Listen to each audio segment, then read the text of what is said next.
Le détecteur de métaux bipait à nouveau, plus fort cette fois. 3 Néerlandais se tenaient dans un champ balayé par le vent juste en dehors d'Oosterbeek, une ville autrefois occupée par les forces allemandes pendant la Seconde Guerre mondiale. Eric tomba à genoux et essuya la terre avec ses mains gantées. Un coin rouillé scintillait sous le sol. Juste prit une pelle. Ils creusaient grand plus vite. Leur cœur s'accélérait. Puis un bruit sourd, métal, solide, lourd, une boîte mystérieuse scellée hermétiquement. Léna essuya la boue du couvercle. « Il y a quelque chose gravé ici, murmura-t-elle. Ils forcèrent l'ouverture. Une odeur nauséabonde s'échappa. Leurs yeux se fixèrent sur ce qu'il y avait à l'intérieur.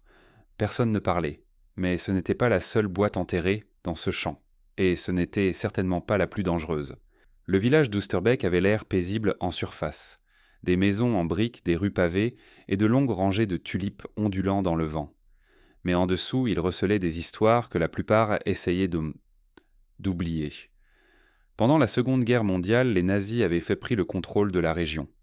Ils utilisaient les champs et les forêts environnants comme postes de commandement temporaire. Les habitants murmuraient que des choses étranges se produisaient pendant ces années. Des camions arrivaient tard dans la nuit, des soldats allemands chargeaient et déchargeaient des caisses, puis, juste avant que les Alliés n'avancent, la SS disparut et emporta ses secrets avec elle. Avec le temps, la plupart des gens cessèrent d'en parler. Mais quelques-uns se souvenaient. Eric était l'un d'eux. Maintenant, dans la quarantaine, il travaillait comme concierge d'école, mais passait ses week-ends à scanner des champs avec son vieux détecteur de métaux. Il avait grandi en entendant les histoires de son grand-père sur la guerre, des histoires sur la peur, le silence et les camions. Léna était bibliothécaire locale, le type calme. Les livres étaient son réconfort, surtout ceux sur les mystères de la Seconde Guerre mondiale. Elle connaissait l'histoire du village mieux que quiconque. Juste était le plus jeune. Il avait à peine 30 ans et était agriculteur à temps partiel.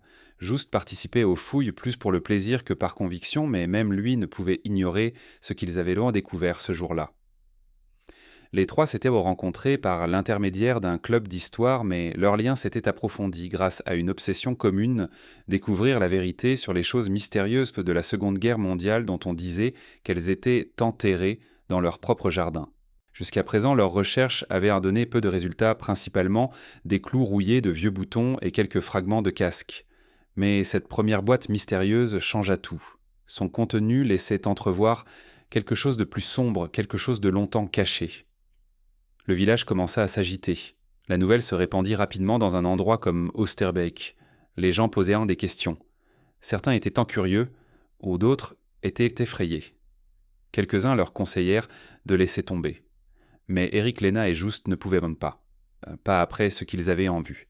Les boîtes, découvrirent-ils, ne rouvriraient pas seulement de vieilles blessures, elles révéleraient quelque chose que personne n'était prêt à voir. Eric déposa la boîte doucement sur la table de la cuisine de Léna. Le métal était encore humide de la terre.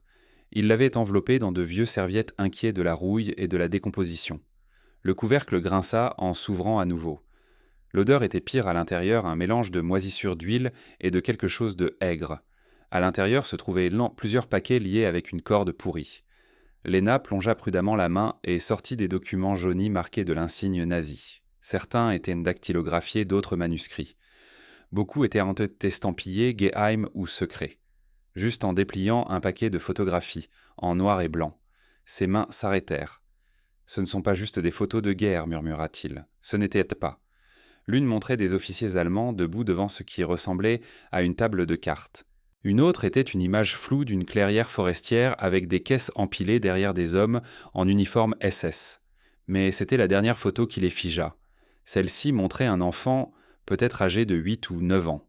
L'enfant était assis sur une chaise en bois. Ses mains étaient menottées derrière son dos. 2 officiers nazis flanchaient. L'un fixait directement l'objectif. Le visage de l'enfant était meurtri. Léna recula. « Nous n'aurions pas dû trouver ça, » murmura-t-elle. « C'est trop. » Eric feuilleta le carnet trouvé sous les photos. Il était rempli d'entrées codées écrites dans une vieille écriture allemande. Il reconnut quelques mots comme « transport-test » et « sujet ». Cela ressemblait plus à un registre qu'à un journal. Il convint de signaler la découverte à un historien local, le professeur Willem Hoekstra, qui avait passé des décennies à recueillir des récits de cas de mystère de la Seconde Guerre mondiale aux Pays-Bas. Il les rencontra ce même soir, catalogua soigneusement chaque objet et promit de garder le silence jusqu'à un examen approprié. Le lendemain matin, le groupe retourna dans son bureau. Il était vide. Son téléphone sonnait sans réponse. Lorsqu'ils atteignirent enfin son assistante, elle dit que Hoekstra avait reçu un appel tard. Dans la nuit, avait chargé la boîte dans sa voiture et était parti avant l'aube. Personne n'avait eu de nouvelles de lui depuis. Just avait l'air pâle. « Penses-tu que quelqu'un l'a pris ?» Eric ne répondit pas. Il se dirigeait déjà vers la porte. Lena était assise à regarder la table maintenant vide. Cette boîte était censée rester enterrée, dit-elle doucement. Quelqu'un savait qu'elle était encore là, mais le groupe ne pouvait pas oublier ce qu'ils avaient morcellement vu. Le visage de cet enfant, les fonctionnaires sur la photo, le terme étrange griffonné au bord d'un document. Walpurgisnacht Project. Quoi qu'il en soit, ce qui avait commencé dans ce champ n'était pas terminé. Quelqu'un voulait que cette boîte reste enterrée. Mais le groupe n'avait pas fini de creuser. Le ciel était couvert lorsqu'ils revinrent. Un vent froid balayait le même champ et le même morceau de terre qui avait révélé la première boîte. Ils arrivèrent au crépuscule portant des pelles, des gants et le silence. Personne n'avait beaucoup parlé depuis la disparition des photographies, mais Eric avait un pressentiment. Il y avait plus. Il devait y avoir plus. Le détecteur de métaux criait près de la lisière des arbres. Il creusait qu'on invite. La terre était plus dure, ici compactée. Just frappa quelque chose de solide, plus profond, plus large, plus lourd. Ce n'était pas rouillé comme la première boîte. Celle-ci était scellée avec de lourdes attaches en métal et une chaîne rouillée qui entourait la boîte comme un avertissement. « Des coupes-boulons », dit Eric. Lena les sortit de son sac à dos. Cela demanda des efforts. La chaîne se brisa avec un bruit sec. Eric et Just forcèrent le couvercle. À l'intérieur se trouvaient pendant des rangées de flacons en verre maintenus dans des plateaux en bois. La plupart étaient bécrites troubles, quelques-uns étaient fissurés, certains contenaient pas encore un liquide incolore. Chaque flacon avait une date gravée sur une étiquette allant de 1943 à 1945. Lina sortit un papier plié caché sous les plateaux. Il était cassant mais intact, dactylographié en allemand. Elle le parcourut rapidement puis se figea. « Ça mentionne l'opération Walpurgisnacht, dit-elle. Ce n'est pas juste un nom, c'est un programme. Quelque chose à voir avec les tests d'immunité. Les seuils de résistance humaine. » Just recula. « Tu veux dire que ces choses ont été utilisées sur des gens ?» Lena ne répondit pas. Un flacon avait fui dans le coin de la boîte. Le bois était noirci comme s'il avait été brûlé. Eric jura. Ils photographièrent rapidement tout, les flacons, les dates, la note et la boîte elle-même. Ensuite, ils la recellèrent, l'enveloppèrent bien et la chargèrent dans le camion de Just. Ils se dirigèrent directement vers les autorités régionales. Personne là-bas ne souriait. Une équipe spéciale emporta la boîte. Masques, gants, équipements de biohazard. Une petite tente de quarantaine fut installée derrière le poste de police avant la tombée de la nuit. C'était la dernière fois qu'ils en entendirent parler. « Nous aurions dû la laisser dans le sol », murmura Just. Pour la première fois, Lena n'était pas d'accord. Cette boîte prouvait quelque chose. Les histoires n'étaient pas que des histoires. L'opération Walpurgisnacht était réelle. Eric regardait la lisière des arbres au loin. Deux boîtes, dit-il, et les deux liées au même champ. Lena frissonna. Combien d'autres en reste-t-il ? Les flacons n'étaient un 30 qu'un indice. L'horreur véritable était encore cachée sous le sol. Le lendemain matin, le champ n'était plus le leur. Des barrières avaient été installées pendant la nuit. La police militaire néerlandaise montait la garde. Des tentes blanches parsemaient le site. Des hommes en combinaison de protection se déplaçaient prudemment, fouillant le sol avec de longs outils et des conteneurs scellés. Les anciennes terres agricoles étaient désormais interdites d'accès, rebrandées comme un site archéologique dangereux. Des camions de presse tournaient, mais l'ensemble étaient tenus à distance. Les responsables ne disaient rien, juste que des contaminants avaient été découverts liés à de possibles restes d'activité de la Seconde Guerre mondiale. Eric, Lena et Just étaient là laissés de côté. Ils ne reçurent aucune mise à jour, aucun appel, aucune invitation à aider. Leur découverte avait été prise. Jusqu'à ce soir-là, Eric reçut un message d'un numéro inconnu. « Vous n'avez pas tout trouvé. Regardez près des arbres. » Il le montra à Lena et Just. Pas de nom. Pas de réponse lorsqu'il répondit. Lena hésita. Cela pourrait être un piège. Just regarda l'horloge. Alors découvrons-le avant eux. Ils s'habillèrent en vêtements sombres et se garèrent au bord des bois où la route rencontrait un étroit chemin piétonnier. La lune donnait juste assez de lumière pour les guider. Au-delà de la barrière, au-delà des tentes, au-delà des rangées de bottes protégeant ce qui avait déjà été découvert. Ils suivirent la lisière des arbres. Le détecteur d'Eric resta silencieux, jusqu'à ce qu'il ne le soit plus. Un bip lent et délibéré rompit le silence, puis un autre, puis un cri régulier. Ils tombèrent à genoux. Eric commença à creuser. C'était de la pierre, pas du métal, qui bloquait sa pelle. Une épaisse dalle plate, presque comme une porte couverte de mousse, presque parfaitement carrée. Juste dégagea les débris. C'est fait par l'homme, ce n'est pas une boîte. C'est quelque chose de plus grand. Léna pointa une légère rainure. Il y a un seau, cela pourrait être un bunker. Eric ne parla pas. Sa main était sur la surface froide traçant quelque chose gravé sur le dessus. Un symbole, le même qu'ils avaient vu sur la première boîte. Ce qu'ils découvrirent ensuite ne les choquerait pas seulement, cela réécrirait un chapitre sombre de l'histoire. La dalle de pierre gémit alors qu'ils la dégagèrent. En dessous, une échelle en métal rouillé disparaissait dans l'obscurité. Eric alluma sa lampe de poche. Le faisceau révéla des murs en béton recouverts de mousse et du temps. Un frisson monta de dessous, de l'air stagnant épais du passé. Un par un, ils descendirent. Le bunker était petit, exigu, humide, mais intact. Une étagère en métal était accrochée à un mur. Dessus, un seul objet attendait. C'était une boîte en bois beaucoup plus grande que les autres, et elle était scellée avec de la cire. De grosses cordes l'avaient jadis maintenue fermée, mais elles étaient maintenant effilochées et cassantes. Un tampon d'aigle nazi marquait le couvercle. Pas de chaîne, pas de verrou. Juste le temps, le silence et la peur. Eric passa son couteau le long du joint de cire.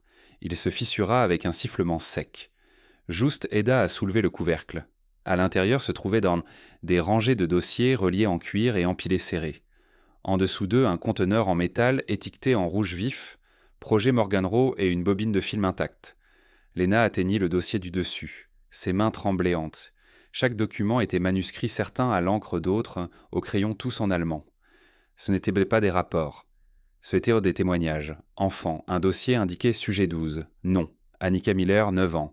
Transportée de Pologne occupée, soumise à l'essai 4 tests de contraintes neurologiques, perte de contrôle moteur après 23 minutes. Un autre indiquait sujet 19. Non. Ezra Cohen, 8 ans. Descendance hébraïque. Essai 6. Privation auditive et séquençage des traumatismes. Aucune récupération notée. Ils continuèrent à lire, des dizaines d'entre eux, page après page. Enfants enlevés de villages de ghettos et de camps de réfugiés. Chacun soumis à différents essais sous la même bannière Projet Morganrow ou Projet Aube. Au bas de la pile se trouvait un dernier dossier. Il ne portait aucun numéro, juste un nom, Dr Jacob Heiss. La bouche de Léna tomba ouverte. Ce nom. Just était déjà en train de chercher sur son téléphone. Heiss devenu plus tard conseiller en biochimie, Suisse puis les États-Unis dans les années 1950. Aucune accusation, rien. Il était honoré. Les témoignages portèrent sa signature. Une entrée était courte et griffonnée. Elle disait simplement « L'aube de l'immunité nécessite un sacrifice ». Eric atteignit la bobine de film. Il ne dit pas un mot.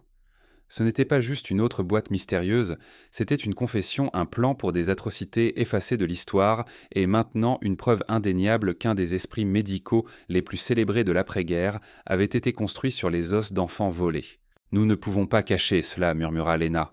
Le bunker semblait plus froid maintenant, comme si les murs les avaient entendus. Léna sortit son téléphone. Elle photographia tout page par page, étiquette par étiquette. Ils scellèrent à nouveau la boîte, la portèrent jusqu'à l'échelle et disparurent dans la nuit. Au matin, la nouvelle s'était déjà répandue. Des rapports non confirmés dans la nuit. Au matin, la nouvelle s'était déjà répandue. Des rapports non confirmés. Des murmures. Une fuite ici, un titre là. Mais rien d'officiel. La vérité était là. Mais quelqu'un y croirait-il ? Le film était réel. Les autorités l'ont visionné à huis clos. Les experts ont vérifié les noms, croisé les témoignages et confirmé l'écriture. Tout s'alignait avec des rumeurs de guerre longtemps enfouies. Le programme Projet Morganrow avait existé et l'homme derrière avait façonné la science médicale occidentale pendant des décennies. Mais au lieu de divulgation, le silence suivit. Le gouvernement néerlandais a publié une courte déclaration. Le contenu du bunker était historiquement significatif, mais ne serait pas rendu public en raison de la sensibilité internationale et des préoccupations de sécurité nationale. Le champ à Oosterbeek était clôturé, désigné comme un site protégé. L'entrée était interdite. Aucun commentaire supplémentaire n'a été donné. Eric, Léna et Just ne parlèrent plus jamais aux journalistes. Certains dirent même qu'ils avaient été réduits au silence. D'autres croyaient qu'ils s'étaient volontairement tus, incapables de porter le poids de ce qu'ils avaient découvert. Leur club d'histoire locale s'est dissous discrètement. Leurs noms s'effacèrent des gros titres, mais les images qu'ils avaient imprises, les photographies de labo, les documents, la boîte scellée n'avaient pas disparu. Des semaines plus tard, un blog anonyme commença à publier des scans flous des témoignages. Puis une image du film, c'était une pièce carrelée blanche, une silhouette ombreuse en blouse de laboratoire et un enfant assis sur un banc, immobile. Cela devint viral en quelques heures. Les stations de nouvelles diffusèrent dans des segments prudents les fils. Reddit explosèrent de spéculations. Était-ce réel un mystère de la Seconde Guerre mondiale, vieux de plusieurs décennies, avait-il été caché en pleine vue tout ce temps? Certains le rejetèrent comme une farce. D'autres appelèrent à une divulgation complète. Mais ceux qui avaient vu la vérité qu'il avait retouchée, sentis porter hors des arbres, savaient en mieux. Il n'y avait pas de gloire dans ce qu'ils avaient retrouvé, pas de récompense, juste une terrible confirmation. Que le mal ne disparaissait pas toujours. Parfois il changeait simplement d'uniforme et continuait à avancer. Léna s'éloigna discrètement. Juste cessa de cultiver, vendit ses terres et déménagea sur la côte. Eric fut vu pour la dernière fois marchant au bord de ce champ, désormais interdit détecteur à la main, bien que tout le monde savait qu'il ne trouverait rien de plus. Le passé avait parlé. Il avait chuchoté à travers des boîtes scellées et du papier pourri, et ce qu'il avait dit ne pouvait pas être oublié. Certaines boîtes, une fois ouvertes, ne peuvent jamais être refermées. Pensez-vous que d'autres atrocités de la Seconde Guerre mondiale attendent juste d'être découvertes? Partagez vos pensées avec nous dans les commentaires. Nous aimerions entendre. Pour l'instant cependant, nous partons. À la prochaine vidéo.